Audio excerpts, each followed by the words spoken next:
The Diamond Stylus. Leo, why do you need that pen?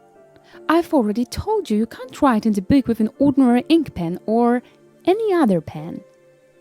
And I don't even know if it is possible at all. How do you know it's not just some old tale that's been repeated for so long? Maybe it will work. Leo and the ant have been planning this journey for a long time. They gathered information, searched for clues, and waited for the right moment until one day, Leo said, "Come on, Bardo, we'll go through that mirror together. I've prepared everything." He added, pointing to the old maps, a silver torch, and a crystal that was supposed to guide them to the heart of the world's oldest library. The ants looked at the lion with slight hesitation as the mirror they spoke of held something they both did not fully understand. The path ahead was also one of those so-called difficult, but seeing the determination in Leo's eyes, Bardo knew there was no turning back. In the oldest books of the world, somewhere far beyond the place above our heads, there is a vast library containing as many books as there are beings in the world. Some of them clearly stand out from the others because they tell the stories of people who accomplished something great, like discovering something that helped people on Earth live better, or daring to reach where no one had ever ventured before. All these books contain records of what happens to us here on Earth. Who are we friends with, the work we do, and the places we choose to live. The first guardians of these books, in times that are difficult to measure by any human standard, created a huge mirror to make it harder for those who sought only power over the fate of others to access them. The mirror allows passage only to those who have pure intentions. And it is they who, after passing to the other side, will reach the books to rewrite their destinies. The mirror is connected to the heart of the library, the oldest book which tells the story of the beginning of the world and is the key to all other books. It is the collective memory of the universe.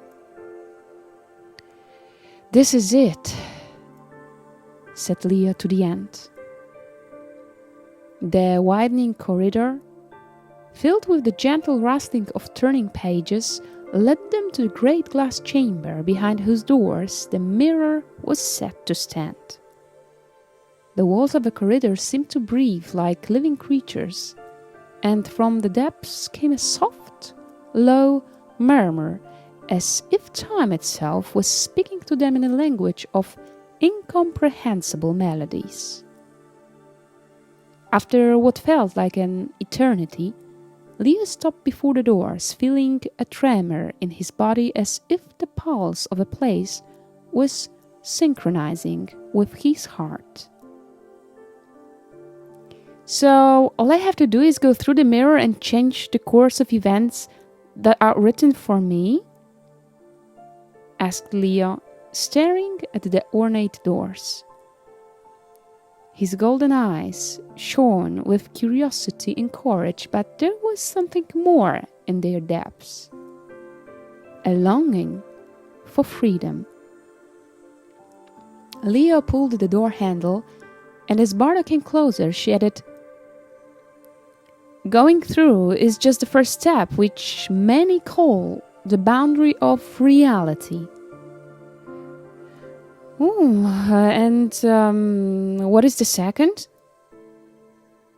The ant smiled mischievously, casting a sideways glance at the lion. "Next, the books will appear in which the paths of our earthly journey are written. she said, pointing to the large mirror frame standing just behind the glass doors.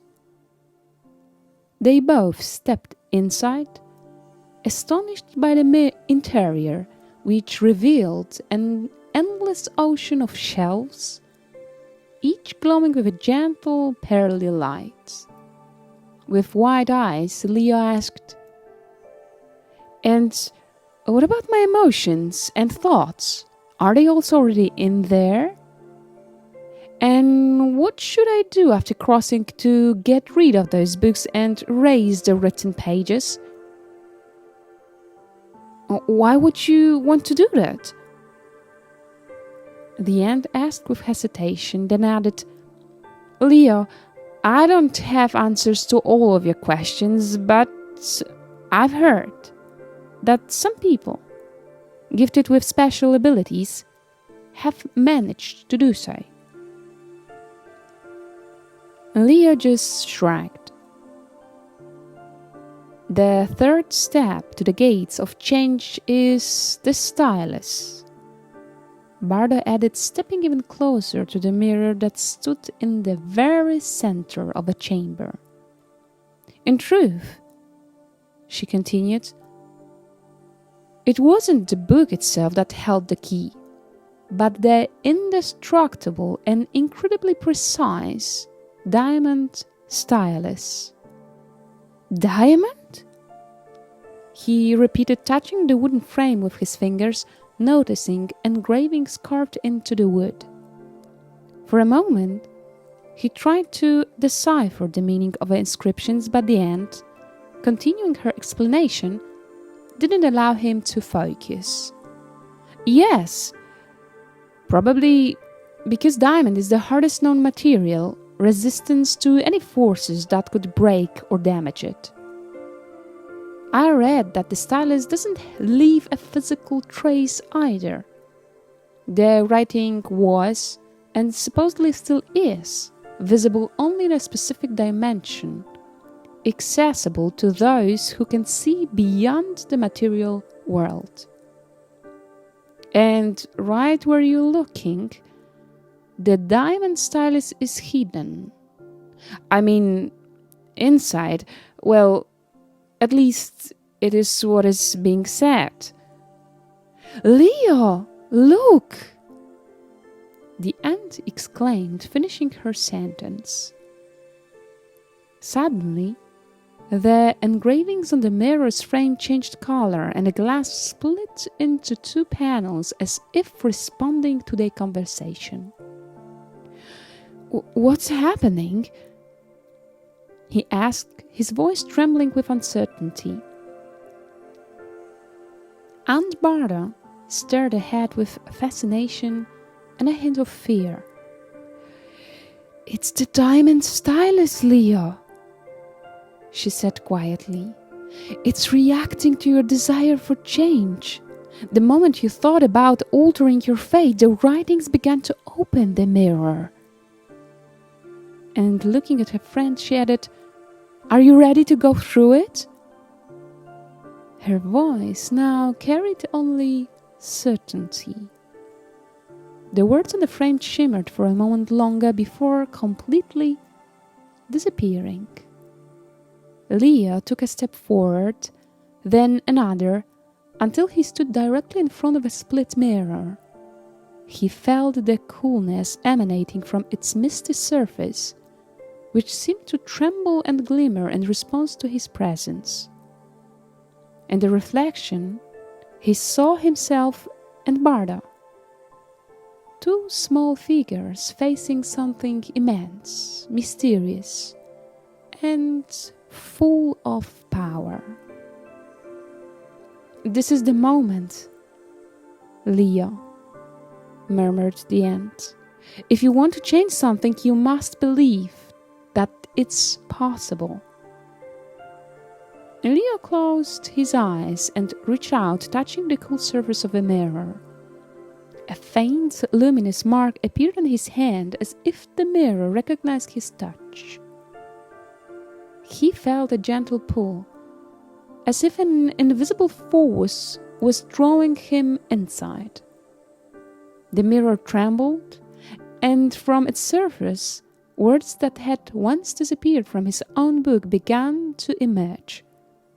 Letters, swirling like tiny specks of luminous dust, floated around him as if they were crafting a new story. Each word, each syllable carried echoes of hope and fear, courage and doubt. "Now!" he shouted, grabbing the ant's hand.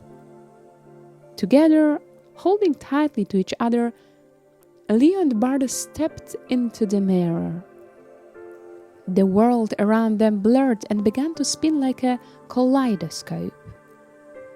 Colors, shapes, and lights whirled around them, and the space seemed to fracture into millions of tiny particles. Leo felt himself losing balance, but he didn't let go of Bardo's hand. He knew that she was his anchor, his reminder that he was not alone. Suddenly, everything went silent. The colors calmed, and the world returned to clarity. Leo and Bardo stood on the other side of the mirror, bathed in a strange, pulsating glow. Around them, books floated, hundreds, thousands of books swirling in the air as if dancing, each one having its place in the vast, endless library. Leo looked down at his hand, where he found a diamond stylus, the key to change, the tool for a new beginning. "It's really happening," he whispered in a disbelief. Bardo looked at Leo with excitement.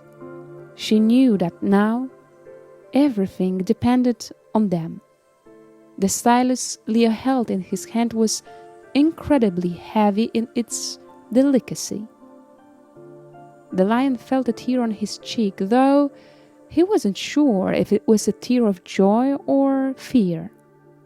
He understood that this moment was a gift, a chance for a new life.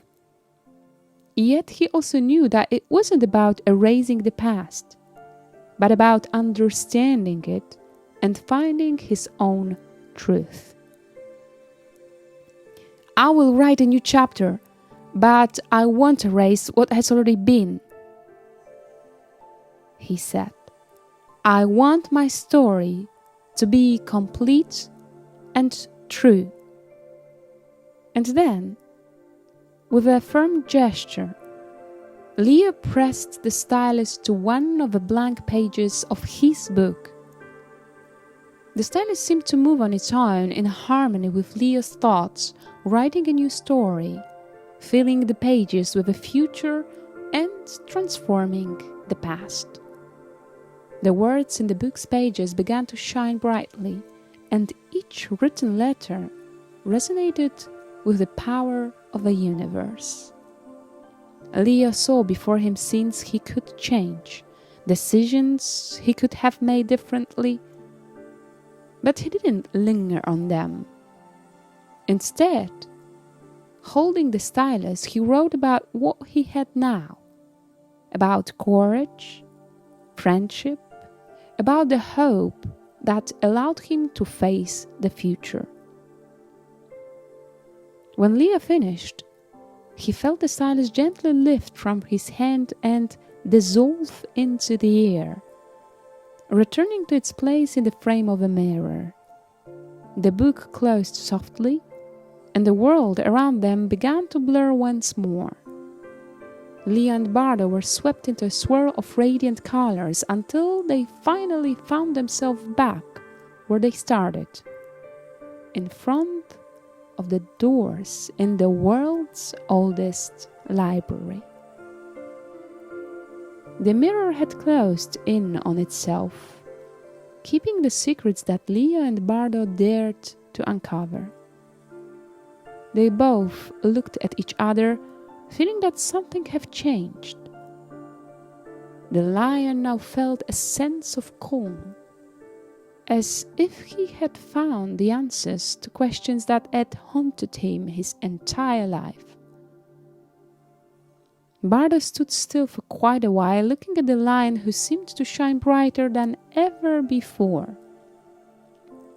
Or perhaps it was her own reflection glowing with such radiant light. "I'm not sure if I changed anything. Maybe the journey changed me," the lion said quietly. He glanced at the ink pen he had brought with him on this journey, took the ant by the hand, and they walked down the corridor towards the exit.